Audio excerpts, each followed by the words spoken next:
A ideia surgiu quando eu fazia o doutorado lá na Universidade de Coimbra, em Portugal, né? Eu me propus a estudar como é que funcionava esse sistema de repartição de competência tributária entre as unidades que compõem a federação. E desde lá eu venho desenvolvendo. Então, uma ideia que já vem desde 2016, quando eu defendi a minha tese de doutorado. E essa ideia ficou mais forte quando se começou a cogitar a necessidade de uma reforma tributária.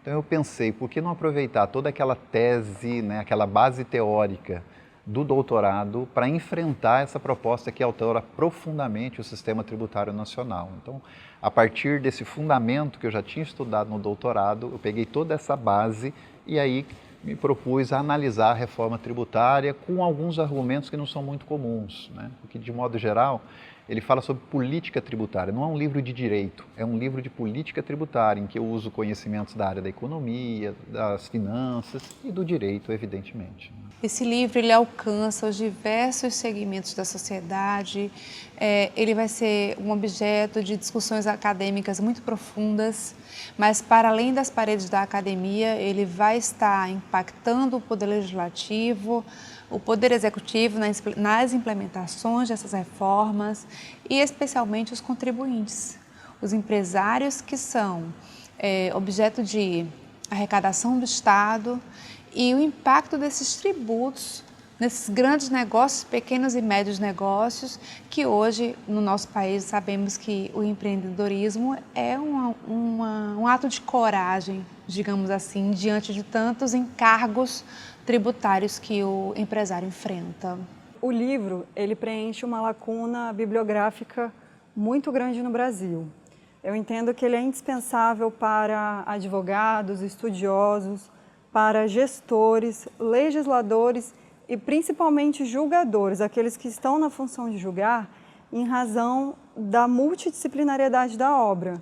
A obra, ela mescla direito tributário, economia, ciência política, então ela fornece bases teóricas muito fortes para principalmente afastar a ideia de que a reforma tributária é inconstitucional por violação ao Pacto Federativo e também para a gente compreender o novo arranjo do federalismo nacional a partir da Emenda Constitucional 132, que é a reforma tributária. Esse livro vai atacar algumas áreas específicas. A área do direito, principalmente a área tributária, né? A área contábil também eu acho que vai ser importante, porque vai ter que tomar decisões em cima de coisas que podem ser questionáveis, né? Pode ser questionado na justiça, impacto financeiramente nos clientes. Mas o principal mesmo, acho que é a parte jurídica aqui. É o impacto desse livro hoje no momento. É entender como é que funciona o modelo de repartição de competência ou de poder tributário entre as unidades que compõem a federação, né?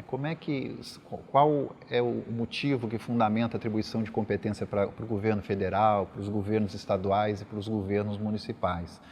A ideia é analisar o contexto, identificar as virtudes, as fragilidades e os eventuais problemas que poderão surgir em razão da reforma tributária.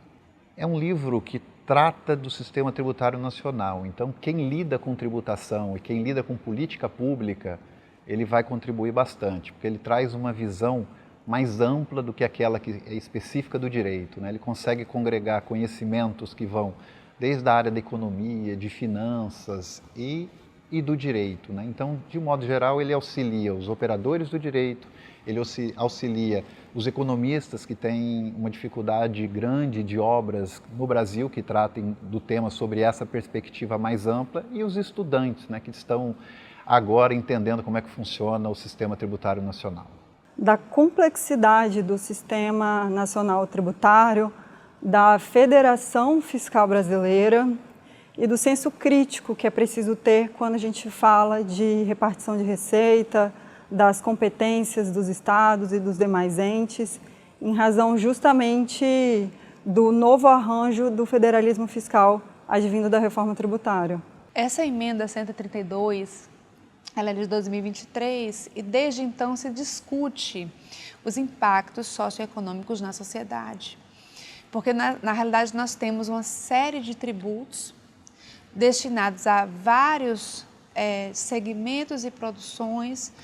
Nós temos tributos estaduais, tributos municipais, tributos da União, e a ideia dessa reforma é justamente otimizar a arrecadação desses tributos de uma forma mais simplificada, de modo a direcionar de uma forma também mais eficaz, como um retorno para a sociedade. Então, eu entendo que ela urge, a implementação dessa reforma, ela urge e já está, eu diria até, ousaria até dizer, atrasada. Em termos de bibliografia, hoje nós não temos uma obra dessa densidade para que se discuta as várias nuances dos impactos dessa reforma. Por essa razão, hoje, ela é uma obra essencial para a implementação dessa iminente reforma, que não vai deixar de acontecer. Vai se começar a implementar em 2026, até 2027 vai estar plenamente implementada, mas eu ouso dizer que estamos ainda atrasados na implementação desse momento tão importante para o nosso país, de forma política, social e econômica.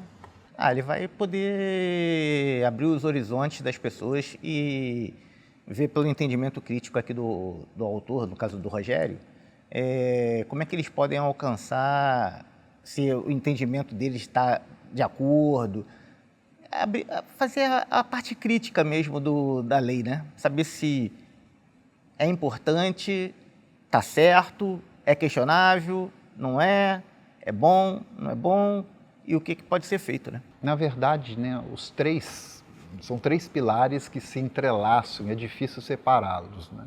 Mas o grande desafio é como equacionar as finanças públicas num cenário de reforma tributária. O modelo é muito diferente do que vinha sendo praticado até então e a gente vai passar por um longo período de transição. Então, o grande desafio é de que forma essa mudança estrutural vai impactar o dia a dia dos entes que compõem a federação. É muito difícil falar em exemplo, né? Porque é como se pegasse uma camisa maior ou menor do que o da pessoa, né? O Brasil tem peculiaridades que não se assemelham a nenhum país do mundo. É um país gigantesco, com dimensões continentais e que é marcado por características muito peculiares. Então, evidentemente, nós trouxemos algumas experiências de países da OCDE, algumas questões envolvendo o modelo americano, mas é muito difícil a gente se espelhar num modelo único. Então, a gente tem algumas experiências que vêm da Alemanha, algumas experiências que vêm dos países que compõem a OCDE, algumas experiências que já vêm desde a Constituição de 1988 do modelo americano, mas é um modelo peculiar, até pela existência de 3 níveis de governo, União, Estados e municípios. Nenhum outro modelo no mundo tem os municípios com a autonomia tributária que o modelo tem. Isso tem a ver com a própria formação. Então, é muito difícil a gente identificar num cenário internacional um modelo que se assemelha e buscar esse modelo e implantá-lo de forma forçada aqui certamente traria mais problemas do que soluções. Então, a gente está forjando um novo modelo e vai ter que aprender com isso. Eu acredito que o grande, eu falo assim de uma forma mais coloquial, digamos assim, para sair do mercado técnico e ir para uma linguagem mais popular, onde o brasileiro de uma forma comum possa entender, todos nós reclamamos de impostos. Né? A nossa grande sensação como contribuinte é que nós contribuímos muito e temos pouco retorno. Então, a grande mensagem dessa obra é a simplificação desses impostos e o direcionamento desses impostos para os serviços que garantam à sociedade uma qualidade de vida melhor em seus anseios, desde transporte, segurança pública e tantas situações que nossa sociedade padece e é carente dessa assistência do Estado e essa contrapartida tributária do Estado voltada para a sociedade. Acho que essa talvez seja a mensagem mais relevante. Para mim, a obra ela é pioneira no Brasil. Eu desconheço uma obra tão completa e tão robusta sobre o assunto federalismo. Hoje a gente tem a lei ali, né? A lei. Você lê, cada um vai ter o seu entendimento. Mas aqui é a visão crítica de problemas que... Porque a lei parece muito boa, mas pode ser que tenha algumas falhas, que a visão crítica do Rogério é exatamente nessas falhas, que ele entende que pode ser problemas futuros que não estão sendo analisados no primeiro momento. Já existe, inclusive eu já estou trabalhando nisso, né?